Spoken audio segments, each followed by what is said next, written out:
All right, so it's my pleasure to introduce our first speaker today, Divya Johnson. She graduated from Karnali University of Fisheries and Ocean Studies in India with a bachelor's in fishery science, during which she was part of a HACCP team for a leading seafood exporting company. She's worked as a project coordinator for an NGO in India, Center for Creative Excellence, for their aquaponics and ornamental fish breeding unit. She did her master's at Mississippi State University with Dr. Suja and Dr. Griffin for the Department of Wildlife, Fisheries, and Aquaculture. I'll turn it over to you, Divya. Thank you, Dr. Phelps, for that introduction. Good afternoon, all. I'm Divya Johnson, a graduate student at Mississippi State University for the Department of Wildlife, Fisheries, and Aquaculture. So today I would be talking about my graduate research project, phenotypic and genotypic characterization and comparison of Edwardsiella ictaluri isolates from catfish and ornamental fish species.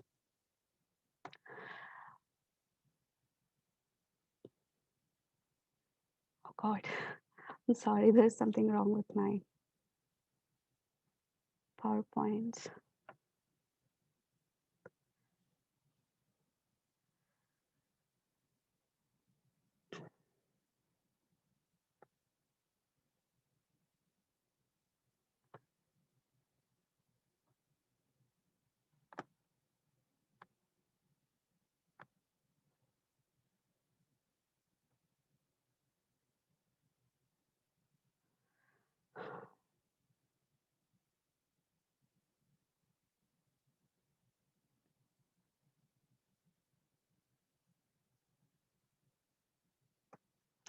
Okay, so I'm sorry for that. Just as a brief introduction, Enterococci of catfish is one of the significant bacterial disease that is affecting the catfish aquaculture industry, which is caused by a gram-negative bacterium, Edwardsiella ictaluri. And the disease is also known as hole in the head disease because of its characteristic clinical symptom. And this is the classification of this pathogen, which belongs to the family Haphiniaceae, genus Edwardsiella, and the species is Edwardsiella ictaluri. So some of the clinical symptoms of EAC are, as I've mentioned earlier, hole in the head, exophthalmia or bulged eyes, ascites or bulged bellies, and ulcers. So E. ictaluri, which was described to be host specific to channel catfish, is now being isolated from all these other different fish species, including zebrafish, tilapia, etc. And the pathogen, which was first described in North American subcontinent, is now being described from all these other species, including the Asian and Australian subcontinent. With the US catfish industry contributing to around 370 million US dollars per year, and the US ornamental industry contributing to around 43 million US dollars per year, the economic impact of this disease is huge. So some of the commonly practiced ESE management strategies are restricted feeding as gut is one of the major route of infection for this pathogen, and use of antibiotics such as Romet, Aquaflor, and use of ESE vaccine. So the MAFIS research scientists have developed a live attenuated orally delivered ESE vaccine, which is seen to be protective against multiple field isolates of Edwardsiella ictaluri, even with heterogeneous plasmid profiles. So, a thorough knowledge about a pathogen is required to develop an effective management strategy.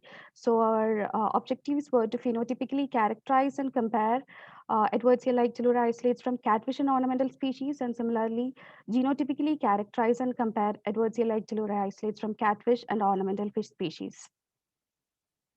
So we worked with a total of 92 different isolates, of which 42 were ornamental fish-derived isolates, and we obtained them from University of Florida and Louisiana State University, and were collected over a time period of 5 years.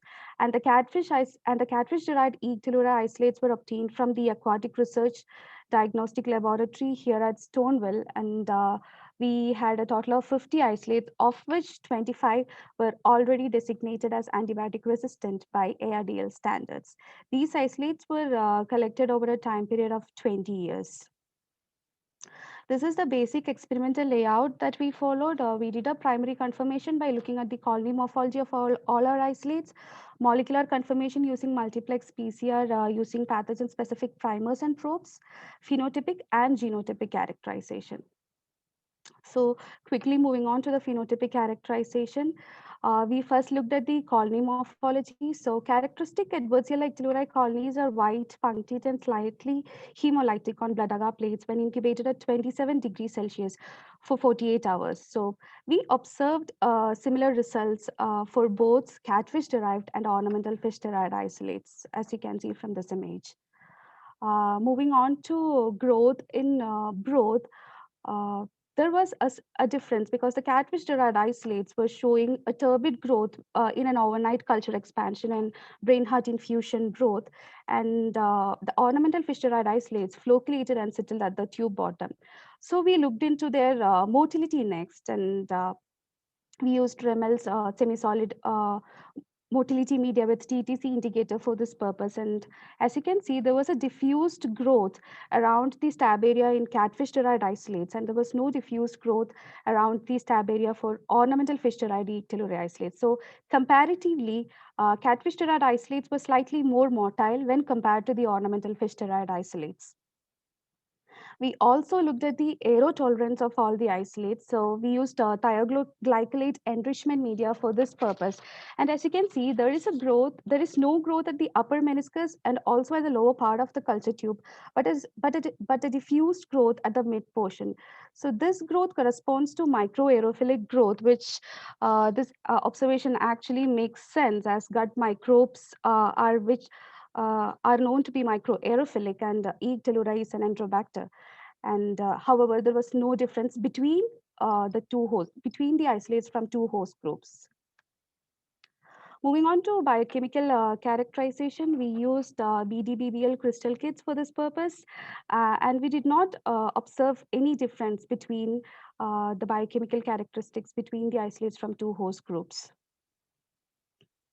And growth in different temperatures. So we grew the isolates at different temperature and took timed readings. And ornamental fish-derived isolates, the bacterial colony started appearing 16 hours post-incubation at 30 degrees Celsius, but it took 36 hours for catfish-derived isolates to start appearing on blood agar plates. So ornamental fish-derived isolates have a better adaptability to higher temperatures.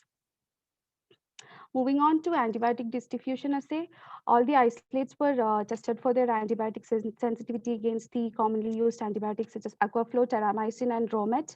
And these were tested according to the standards set by Aquatic Research and Diagnostic Laboratory at Stonewall. So these were the standards that we followed. Inhibition zone above 20 millimeter were deemed to be susceptible. 11 to 19 intermediately susceptible, and 0 to 10 resistant to that tested antibiotic. So these were the results. So as I've mentioned, we used 25 catfish telluri isolates, which were already deemed to be antibiotic resistant by ARDL. So we observed similar results. We found that some were susceptible to all three antibiotics, and some were resistant, and some were intermediate, some showed intermediate resistant. However, the ornamental fish derived isolates were susceptible to all the three tested antibiotic. Moving on to minimal inhibitory concentration. So MIC is the lowest concentration of an antimicrobial agent that restricts bacterial growth. So the results of this does not, the MIC results does not mean that a particular bacteria or particular pathogen is antibiotic resistant or susceptible. All we are saying is that at the highest tested concentration, the bacteria did or did not grow. So this is the MIC 50 value. So the MIC values observed for more than 50% of isolates is given here. So an important thing to be noted is, like as I've mentioned earlier, we worked with catfish-derived E. telluri isolates, which were antibiotic resistant, and there was growth in the highest tested concentration of these antimicrobial agents, such as oxytetracycline, tetracycline, sulfadimethoxam, fluorphenicol, streptomycin, etc. So I'll just summarize the MIC results. Isolates from different hosts had different antimicrobial susceptibility, and the catfish-derived isolates, which were designated as resistant by ARDL, had reduced susceptibility to multiple agents, and ornamental fish-derived isolates were susceptible to all the agents tested. Moving on to structural protein analysis, we looked into the whole cell lysates or the structural protein of the isolates that we studied, and there were no differences in the structural protein profiles. We also did a densometric analysis of these protein bands using a bionumeric software, and they were not getting passed out into two groups. Uh, they were clustering together, so there is no difference between the structural protein profiles. And similar was the results that we observed in the lipopolysaccharide profiles. The LPS separated between 25 to 40 kilodalton. However, when we did a densometric analysis, they did not cluster out into two different groups. They were clustering together, and there were no difference in their lipopolysaccharide profiles. Now, moving on to the genotypic characterization and comparison. First, we did the DNA fingerprinting. So every bacteria has this repetitive elements in their bacterial genome, which is very particular, which is used for bacterial IDing and which has a better discriminatory power, especially for closely related strains. So we used primers such as ERIC1 and 2, GTG5 and BOX for this purpose. And this is the ERIC 1 and 2 profiles. And when we densometrically analyzed them, we can see that the catfish-derived isolates and the ornamental fish-derived isolates are passing out into two different groups. And similar were the observation that we observed when we densometrically analyzed the the GTG5 profiles. The catfish-derived isolates and the ornamental fish-derived isolates were passing out into two different groups. But for the box profiles, how they clustered the catfish-derived isolates and the ornamental fish-derived isolates, but they did not pass them out into two. So in order to discriminate or to phylogenetically characterize the isolates from two Edwards-Yeller groups, I think ERIC 1 and 2 and GTG5 helped us more. Moving on to multi-locus sequence typing. So we used housekeeping genes to phylogenetically characterize or phylogenetically the intraspecific phylogenetic to determine the intraspecific phylogenetic relationship between E. ictalurae from two host groups. We used the housekeeping genes from three previously published MLST schemes by Abani, Griffin, and Boujan. And the nucleotide substitution models were determined using Bayesian inference, and the schemes described by Abani and Boujan followed the Tamura-Ney model, and Griffin, the scheme described by Griffin followed the Tamura model. So these are the genes that we looked into for for the Abani, the MLST scheme described by Abani, and it actually passed out the catfish-derived isolates from the ornamental fish-derived isolates, and we used E. piscicida as an interspecific outlier and tilapia-derived E. ictalurae as an intraspecific outlier. Similar were the results that we observed here. This is the genes that we studied from the MLST scheme described by Griffin, and it passed out catfish-derived isolates from ornamental-derived isolates. We used E. piscicida as an interspecific outlier. Similar results were also observed for Boujan, MLST scheme described by Boujan. The catfish-derived isolates were passed out from ornamental fish-derived isolates. And we identified a set of informative genes that could maybe much helpful in characterizing, in phylogenetically characterizing Edwards-Yeller ictalurae isolates from two host groups. And this is the phylogenetic tree that we got. It actually passed out catfish-derived isolates from ornamental fish-derived isolates, and we used E. piscicida as an interspecific outlier. So to do a signal assessment of the informativeness of the genes that we identified, we did a phylogenetic signal assessment. So this is the phylogenetic tree constructed in Mr. Bayes from concatenated dataset of all the 18 loci from the previously published MLSA schemes. So first we did a net phylogenetic signal assessment. So as you can see from the graph, the green color graph is actually the informative genes that we identified, and the gray colored peak is the all the 18 different loci that were studied from the previous MLST schemes. As you can see, the peaks are pretty similar, which means some of the genes in the 18 different loci were not as informative as the other.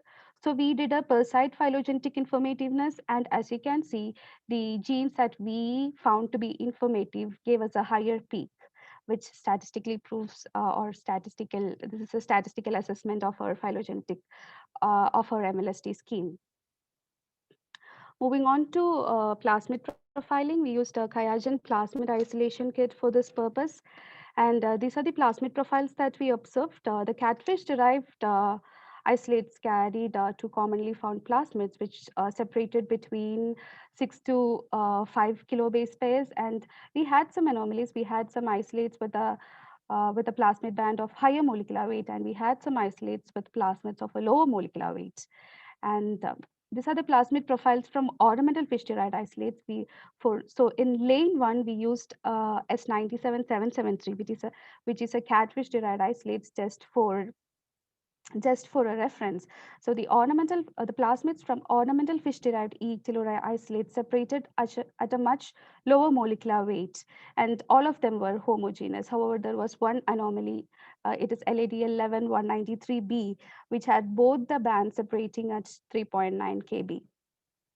So in total, we observed 5 different plasmid profiles, of which 2 common plasmids were observed in all the catfish-derived isolates, which were similar to the PEI1, PEI2 plasmids previously described by Fernandez et al. In 2001. And the ornamental fish-derived isolates also carry 2 commonly found plasmids, similar to the PEIZ1 and PEIZ2 previously described by Hawk. We also found plasmids with a lower molecular weight and a higher molecular weight, which were similar to the plasmids observed in multiple field isolates of E. pylori by a study done by Aratunoli et al. Next, we did the virulence gene profile. So in 2013, Rogi has identified 6 different virulence genes, which were Edwards-Yella specific, and we amplified them. And as you can see, this is the virulence gene profiles that we observed in catfish-derived E. pylori isolates.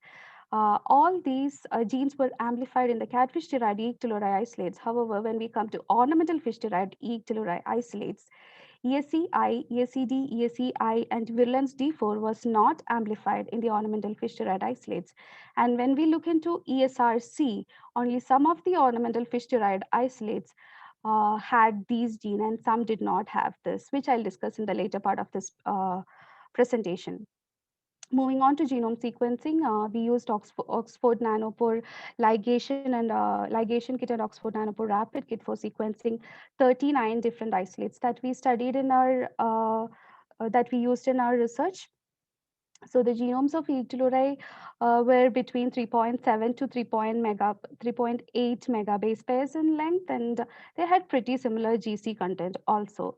So a total of 10 different genome profiles were observed. So out of the total 39 different isolates that we sequenced, 19 were catfish-derived isolates, and we observed 4 different genome profiles within the catfish-derived isolates. So these are the 4 different genome profiles that we observed within the catfish-derived isolates, and we observed 6 different genome profiles within the sequenced ornamental fish-derived isolates. So the anomaly in these genome profiles were observed in this highlighted area, which I've magnified here. So these are the 6 different genome profiles that we observed within the ornamental fish-derived isolates. We also observed the 5 different plasmid profiles that we observed earlier while doing the genome sequencing. So we had the 2 commonly present high plasmids that we find in catfish, and 2 commonly present plasmids that we find in ornamental, and the lower molecular weight plasmid that we saw in some of the catfish-derived E. pylori isolates. We also saw 2 different multi-drug resistant plasmid profiles, which was identified in the antibiotic resistant E. pylori isolates that we studied. This was similar to the ones previously described by Abdul Hamid in 2018 and 2019. So these MDR plasmids carried replication initiation protein, tiger family proteins with virulence functions, and genes that carried antibiotic resistance for fluorophenical and tetracycline. And they also carried conjugal proteins that help in horizontal gene transfer and adaptation to multiple hosts and environments. Using comprehensive antibiotic resistant databases, resistant gene identifier, we identified 16 different antibiotic resistant genes within within the 39 sequenced isolates. And they followed resistant mechanisms such as resistant nodulation, cell division, antibiotic target alteration, efflux through antibiotic binding acid, etc. So I'll just summarize the resistant genes that we identified.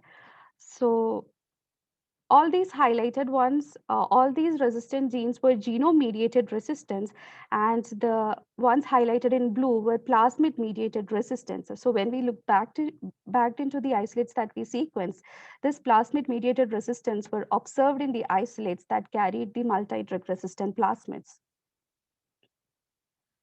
Moving on to bacterial virulence factors. So virulence factors are molecules that enhance the bacterial entry and proliferation within the host, and secretion system helps in attachment and invasion and scavenging resources within the host cells.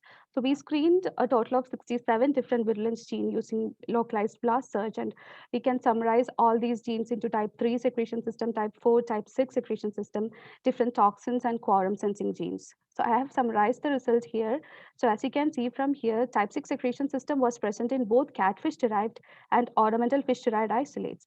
Moving on to type 4 secretion system, even though type 4 secretion system was present in both catfish and ornamental fish-derived isolates, a type 4 secretory pathway, which was only present in ornamental fish-derived isolate, was observed. And type 3 secretion system, all the catfish derived isolate had a type 3 secretion system, but coming to the ornamental fish derived isolates, similar to the results that we observed in the virulence profile, only some had an intact type 3 secretion system, and some did not have a type 3 secretion system.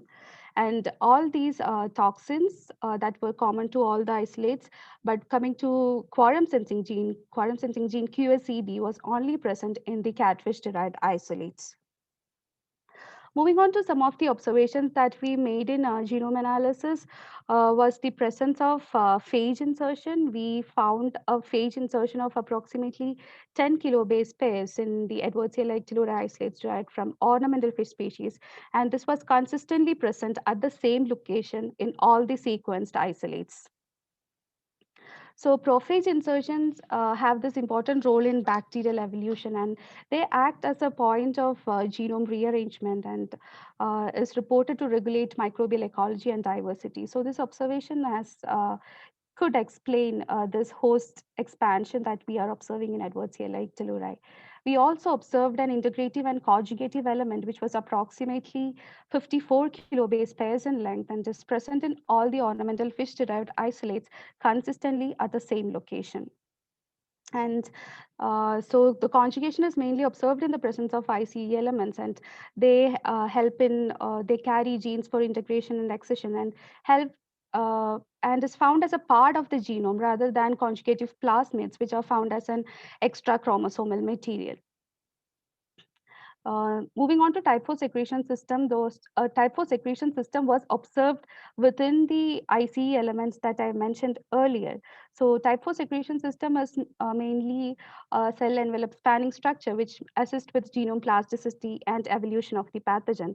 And this type 4 secretory pathway was integrated within the ICE that I mentioned earlier and was specific to ornamental fish-derived E. telluride. This was previously described in Wang's doctoral dissertation. So as concluding my research, so Edwardsia telluride population from two different US aquaculture industries are entirely discrete. The genotypic characterization have clustered E. telluride into from these two host groups into two different phyletic groups. Even though most of the phenotypic characterizations were similar, the pathogen might be under a slow but sure evolutionary pathway. And a much more elaborate and spatiotemporal study is required to develop an effective management strategy. So I thank my graduate committee, Dr. Suja, Dr. Griffin, Dr. Koo, and Dr. Walbieser for guiding me throughout this project period, and Dr. Hawk and Dr. Yanong for providing me with the isolates that I used for my study, Ethan for helping me with the phylogenetic signal assessment and actually taking time to explain to me what is actually being done, SRAC for funding my project, Mississippi State University, and all the staff and students at NVAC for supporting me throughout my research period. Thank you, and now I'll take any questions. Great presentation, Divya. And we got time for one quick question. If somebody has one out there, feel free to unmute yourself and go ahead and ask it.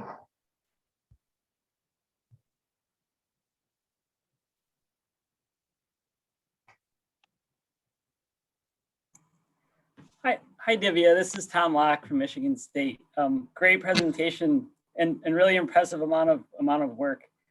I'm wondering, I know you focused on the phenotype and the genotype, and recognizing that these isolates came from different host species. You showed that there was a lot of differences in virulence factors between the two populations. I'm wondering, are you planning, or maybe did you already look at any difference in like disease progression or pathology between these different populations and their different host species? Thank you, Dr. Locke. No, we didn't look into difference in the pathology of this. We are trying to, but we have not yet. Okay. Yep. Excellent job. Thanks. Thank you.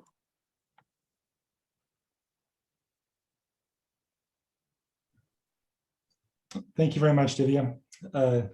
Great presentation.